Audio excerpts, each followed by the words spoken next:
ক্ষমা কৰিব আমাৰ চহা গাঁৱৰ ৰাইজে আৰু মধ্যবিত্ত পৰিয়ালে সৰুৰে পৰা আমি মিঠাতেল খায়ে ডাঙৰ হৈছোঁ। ট্ৰলে মোৰ মনৰ চিন্তাক অলপো আঁতৰাই লৈ যাব নোৱাৰে। যেতিয়া আমাৰ জ্বৰ উঠে মায়ে আমাক কয় যে ভৰি তলুৱাখনত অলপ মিঠাতেলেৰে মালিচ কৰি দে, ভাল পাবি। অৰ্থাৎ মিঠাতেল হ'ল আমাৰ মাতৃ আৰু সন্তানৰ মাজত থকা অভূতপূৰ্ব মৰমৰ আৰু এক উদাহৰণ। মিঠাতেলটো দৰিদ্ৰ মানুহক লাগে। দৰিদ্ৰ মানুহে ৰেচন কাৰ্ডত মিঠাতেল পোৱাটো অপৰাধ নেকি? এইটো কিয় মোক ট্ৰল কৰিলে?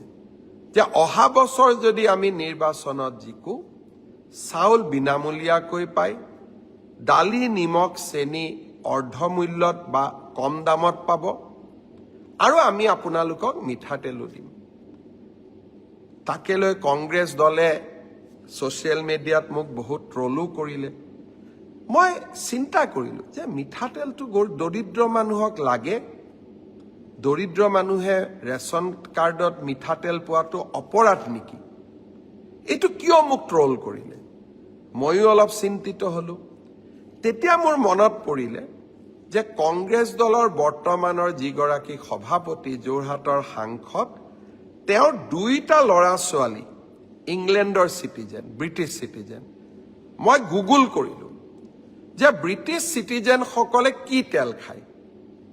তেতিয়া মই গুগলত দেখিলোঁ যে ব্ৰিটিছ চিটিজেনসকলে অলিভ অইল আৰু ছানফ্লাৱাৰ তেল খায়। কংগ্ৰেছ দলে কিজানি বিচাৰিছিল যে আমি মিঠাতেল দিব নালাগে, ছানফ্লাৱাৰ অথবা অলিভ অইল দিব লাগে।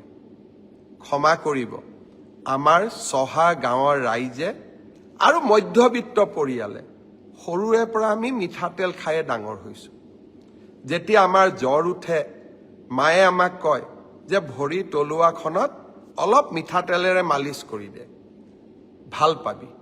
অৰ্থাৎ মিঠাতেল হ'ল আমাৰ মাতৃ আৰু সন্তানৰ মাজত থকা অভূতপূৰ্ব মৰমৰ আৰু এক উদাহৰণ।